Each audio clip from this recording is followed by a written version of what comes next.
Monsieur le sous-préfet, une fois de plus, une opération heureuse. Ben, encore une belle inauguration, oui, encore un beau moment qui marque quand même un tournant pour Coutras, puisque c'est la finalisation d'un projet de réaménagement des halles couvertes. Et c'est un projet qui est très très ambitieux. On est à 5 800 000 euros. C'est pour la ville de Coutras un moment important. Et puis l'État a démontré encore une fois son soutien sur un projet qui porte du sens en termes d'attractivité territoriale, en termes de développement économique, en termes de commerce, en termes de cohésion sociale. Et donc il était pour nous très important d'être aux côtés de la commune de Coutras pour l'accompagner dans ce projet. L'aide de l'État, c'est une aide plus du préfet, du sous-préfet, ou vraiment tout là-haut? C'est des enveloppes qui nous sont déléguées du niveau national.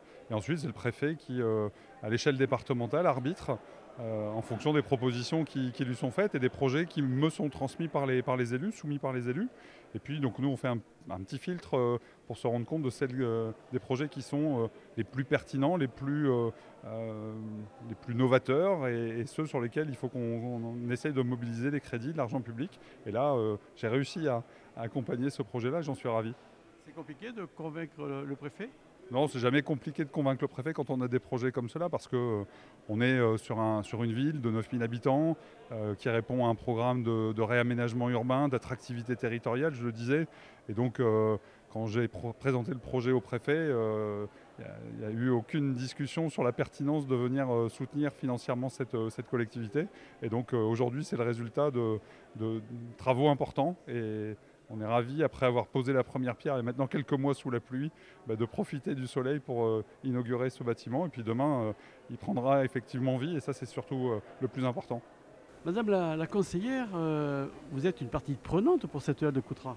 Oui, oui, oui, on a soutenu ce projet à hauteur de 500 000 euros, plus un financement européen de 300 000 euros. C'est un projet qui nous tient à cœur, alors à la fois parce que c'est un projet de réhabilitation en centre-ville, et ça, c'est important et assez rare pour le souligner. Et puis, c'est un projet de maintien du commerce de proximité, la création aussi d'un lieu de vie en centre-bourg.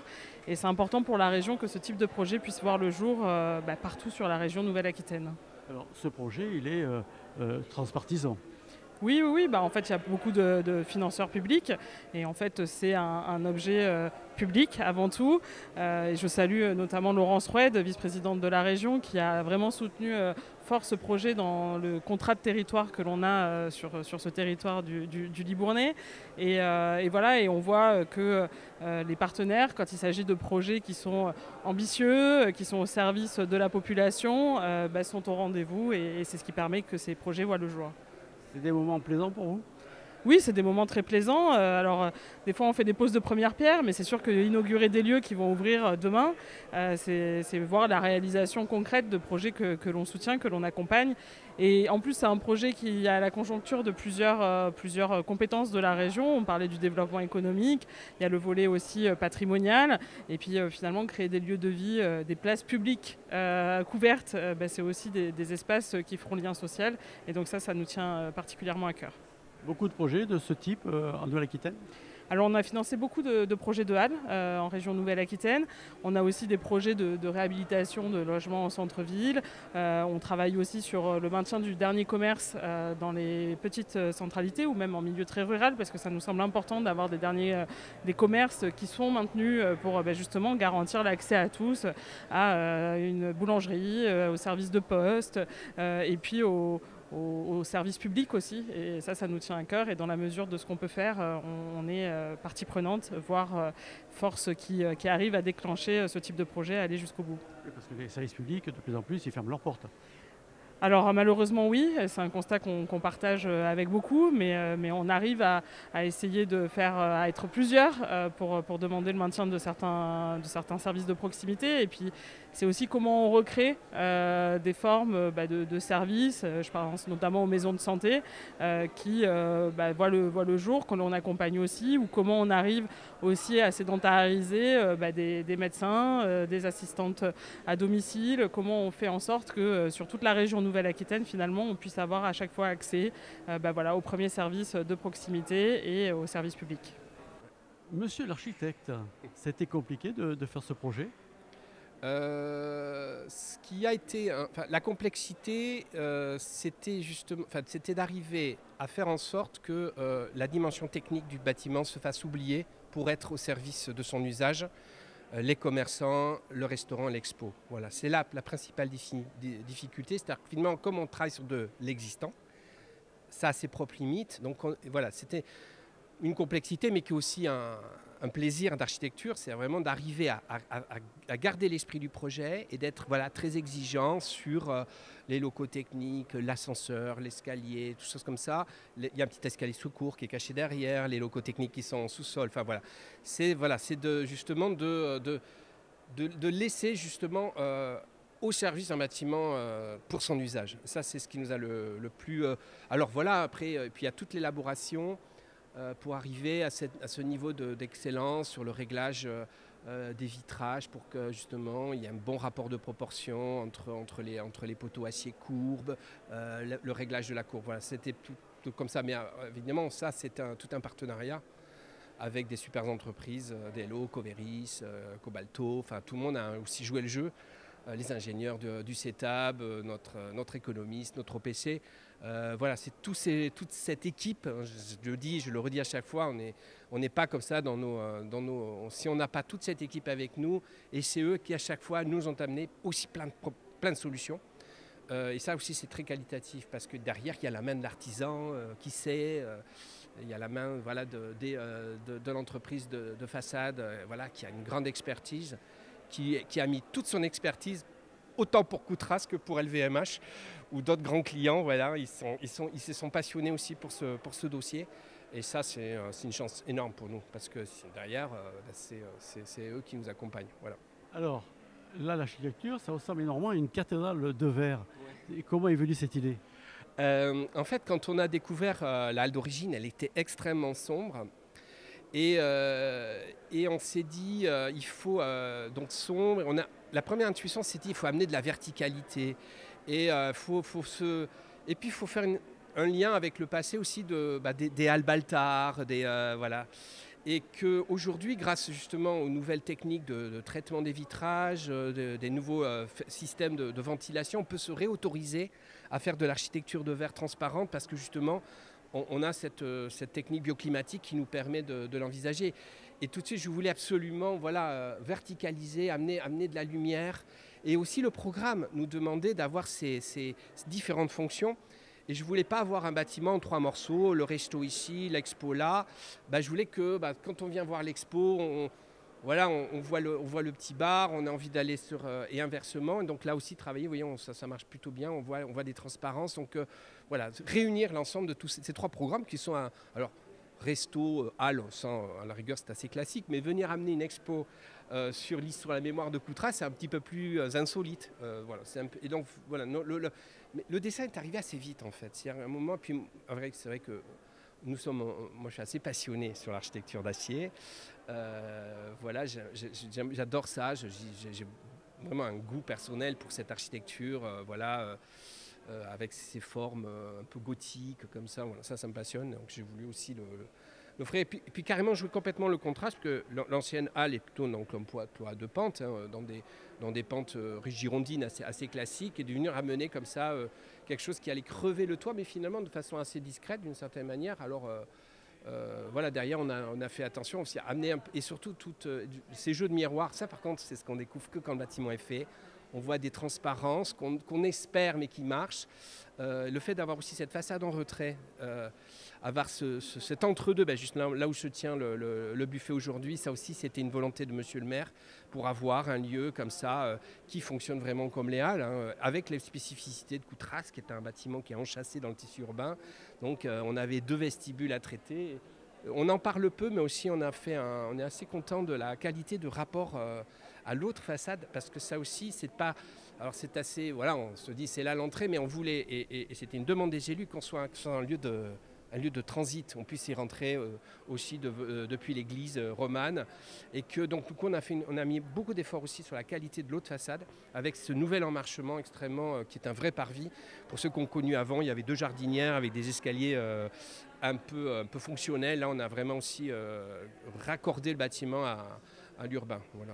Donc, joli projet. Ouais, je crois, ouais, on est assez fiers. Ouais. Non, c'est voilà, on aime, on fait pas énormément de projets, mais voilà, mais du coup, justement, on y a mis beaucoup de cœur et jusqu'à la fin, jusqu'à quasiment, je crois que c'était mardi, tout simplement. Oui, c'est un chouette, c'est un super projet, on en est super fiers. On est fiers aussi de toute la collaboration. Voilà, puis c'est toujours très, voilà, de recevoir aussi beaucoup de remerciements. Il faut savoir les recevoir, franchement c'est un joli projet, vraiment, on en est super content. Fabien, vous êtes un tout nouveau commerçant ici, ça fait quoi de rentrer dans cette maison? Non, je ne suis pas un tout nouveau commerçant parce que ça fait 33 ans que je suis à Coutras, au hall qui était ici avant. Là, en ce moment, on est au hall qui nous ont fait en attendant des travaux. Mais oui, voilà, moi, je fais partie des meubles un peu parce que je suis un vieux commerçant d'ici, quoi. Alors, par rapport à l'ancienne version, c'est beaucoup mieux? À cette version-là, c'est vraiment le top, quoi. C'est magnifique le projet qu'ils ont fait. C'est vraiment quelque chose de très très beau, quoi. Ça donne envie de travailler un outil de travail comme ça. Je pense qu'il n'y en a pas beaucoup qui l'ont. Alors, entre l'ancienne version et cette nouvelle version, le loyer a changé? Oui, ce qui est normal déjà, parce que bon, en plus, on est là 4 jours, donc voilà. Donc ça, c'est normal que c'est changé. Voilà. 4 jours sur 7, c'est pas beaucoup. Ouais, mais bon, moi j'ai le marché d'Ivourne aussi. Je suis au marché d'Ivourne, donc... Monsieur cumule. Oui, donc ça fait beaucoup. Alors, parlez-moi un peu de votre spécialité dans votre magasin. Alors nous, c'est la boucherie, quoi. C'est la limousine. Voilà, on fait des veaux de lait, de l'agneau, le mouton aussi, parce que bon, ça se fait de moins en moins, mais on fait quand même des jolis moutons, les gens aiment bien. Viande française, viande étrangère? Que du français. Bio, pas bio? Bio ou pas bio, ça dépend. Voilà. Ça dépend les maquignons, ce qu'ils me vendent, ce qu'ils me trouvent. Vous achetez des animaux sur pied? Non, j'ai quelqu'un qui me les achète, qui s'occupe de ça et que j'ai entièrement confiance, qui est très bon. Demain matin, le coup de feu à quelle heure? Demain matin, j'embauche à 3h. Voilà, comme d'habitude, j'ai toujours un samedi, on embauche à 3h parce que bon, je vous dis, j'ai 2 marchés, donc, et puis j'ai du personnel. Donc. Et les clients arrivent à quelle heure? Les premiers arrivent vers 7h. Voilà. Demain matin, ici à 7h. Ah oui, ça arrive qu'il y ait des clients qui viennent à 7h le matin, comme à Livourne d'ailleurs. Le marché, les gens sont matinales quand même. Le marché, c'est le matin, quoi. Hein. Carole, vous êtes nouvelle ici à la halle? Oui, tout à fait. On arrive de Castillon-la-Bataille. Alors racontez-moi un peu, présentez-moi un peu votre entreprise. Alors notre entreprise, on est issu du monde du vin. Mon mari était vigneron, moi dans le négoce de vin. Et à Castillon, nous avons monté il y a 6 ans une boutique qui offre plus de 5000 références autour du vin, des alcools, de l'épicerie fine, fromagerie et charcuterie. Et ici à Coutras? Et à Coutras, nous proposons la fromagerie et de l'épicerie fine sucrée surtout. Et nous avons trouvé un partenariat avec la boulangerie de Villegouge où nous allons faire son dépôt de pain et pâtisserie. Alors, le nom de votre boutique, c'est Vachement Vin? Oui, le Vachement Vin, parce que c'est vachement bon, parce que c'est vachement bien, parce qu'on est vachement sympa. J'en doute pas. Voilà. Alors, ici, ça fait quoi d'être venu ici? Comment vous avez connu le fait de pouvoir venir ici? Mais on nous a contactés en nous disant que la mairie cherchait un fromager pour les halles. Au départ, on n'était pas trop emballés parce qu'on a une boutique qui nous prend énormément de temps. Et quand on est arrivé sur la place de Coutras et on a visité la halle en plein travaux, on a eu un gros coup de cœur et on s'est dit, allez, on est parti. C'est pas trop compliqué de gérer 2 entreprises? Non, parce qu'on a une super équipe à Castillon, ce qui nous permet, nous, de nous libérer du temps pour gérer à la halle de Coutras et créer une clientèle et essayer de les régaler. Le matin, l'ouverture à quelle heure au public? 7h30 les jours de marché et 8h30 le jeudi et le vendredi. Monsieur le maire, super bâtiment. Écoutez, oui, c'est ce que j'ai pu dire tout à l'heure. Effectivement, quand on rentre, Je ne sais pas si ça vous a fait la même chose, mais il y a ce côté waouh. Hein, c'est vrai qu'il y a une dimension assez extraordinaire. Je parlais juste avant, là, puisque vous me sollicitiez pour venir faire cette interview, je parlais avec l'architecte. Lui-même avait été surpris que du coup la commune de Coutras prenne son projet parce que c'était un projet très ambitieux. Effectivement, moi je sais qu'avec l'équipe on a été séduits de suite. Et ce qui est assez extraordinaire, c'est qu'entre les photos, le montage qui nous avait convaincus à l'époque et la réalité de ce qui est aujourd'hui, en fait c'est exactement la même chose. Et ça c'est fabuleux. Je pense qu'on viendra dans ces halles évidemment parce qu'on aura des commerçants de qualité, mais on y viendra parce qu'il y aura un effet waouh et que vraiment l'architecture est quelque chose juste de splendide. Avec d'ailleurs, je prends Saint-Gobain parce que Saint-Gobain est à Coutras, ont participé avec les vitrages, ont participé à ce marché couvert, bon pas que, je ne vais pas réciter toutes les entreprises, mais beaucoup d'entreprises ont participé de la région et je pense qu'on peut être encore plus fiers de voir ce qu'on a été capable de faire avec des entreprises du territoire. Alors là, quand on rentre dans une cathédrale. C'est vrai, il y a cet effet cathédrale, c'était voulu, c'était la dimension, cette hauteur qu'on voulait donner et en même temps pouvoir avoir un second étage où il y a un restaurant et puis une salle sur l'histoire de Coutras. Et puis quand vous sortez de l'autre côté, vous tombez directement en fait sur l'église de Coutras avec sa partie romane qui est classée. Donc d'un côté vous avez cette partie romane et puis de l'autre côté, quand vous entrez, vous avez le puits Henri IV et la place de Coutras. Voilà, donc ça vient s'imbriquer en fait dans un cœur de ville qui est déjà historique. Et c'est vrai que cette architecture, ce lieu, cette façade, et quand on rentre dans ce lieu, je pense que ça fera waouh à beaucoup de monde. Alors, 6 ans entre l'idée et la livraison? Alors, c'est 6 ans, je dirais presque plus. C'est-à-dire que c'est presque quelque chose qui a été pensé d'une petite dizaine d'années. Voilà. Entre le moment où on avait été élu en 2014 et qu'on nous avait expliqué que ce marché couvert peut-être allait fermer ses portes pour des problèmes d'hygiène. On a essayé, nous, de le maintenir, mais en même temps, dans le coin de la tête, on s'était dit il va falloir qu'un jour, quand même, qu'on arrive quand même à engager une rénovation d'ampleur. Et oui, vous avez raison, concrètement, voilà, c'est 6 ans, 6 bonnes années pour arriver entre cette idée de dire allez, hop, on y va, et le moment où, en fait, on ouvre les portes, et on va pouvoir réouvrir ce marché couvert. Ça aura mis 6 ans. C'est énorme. Mais... Qu'est-ce qui est le plus compliqué dans ces 6 ans? Vous avez pu le voir. Est-ce qu'il y a eu des gros problèmes lors du chantier? En fait, ce qui est compliqué, c'est les financements. Ça, c'est un point important. Parce qu'évidemment, on ne part pas si on n'a pas de financement. Projet ambitieux, mais la collectivité et la commune de Coutras pouvaient, avec ses partenaires, assumer ce projet. Et puis après, il y a tous les aspects techniques. On est sur un vieux bâtiment des années 30. Donc ce qui fait que, évidemment, on a gardé peu de choses, si ce n'est les façades qui étaient splendides. Sinon, après, évidemment, on n'a pas forcément gardé grand-chose. Donc vous avez, je ne vais pas rentrer dans les détails, mais vous avez les sols, vous avez les murs, le peu de ce que vous gardez. Tout ça, évidemment, vous avez tout un tas de contraintes techniques qui font que des fois, ça peut retarder un chantier. Sur un chantier d'ampleur comme celui-là, vous avez vite fait, quand vous démolissez, de vous prendre 6 mois ou 7 mois dans la vue. Oui, simplement, quand vous avez décidé et vous pensez que vous allez avoir un chantier de pas plus de 18 mois et que vous reprenez quelques mois derrière, bon, vous dites non, je ne suis pas d'accord, il faudra que ça ouvre en temps et en heure. Donc voilà, ça a été de la pression, puis ça a été aussi, il fallait convaincre aussi un petit peu au début les commerçants de réentrer dedans, mais ça a été rapide parce que en fait, beaucoup se sont aperçus qu'en fait, il valait mieux y être. Et puis certains qui étaient de l'extérieur ont dit mais nous on veut absolument y être.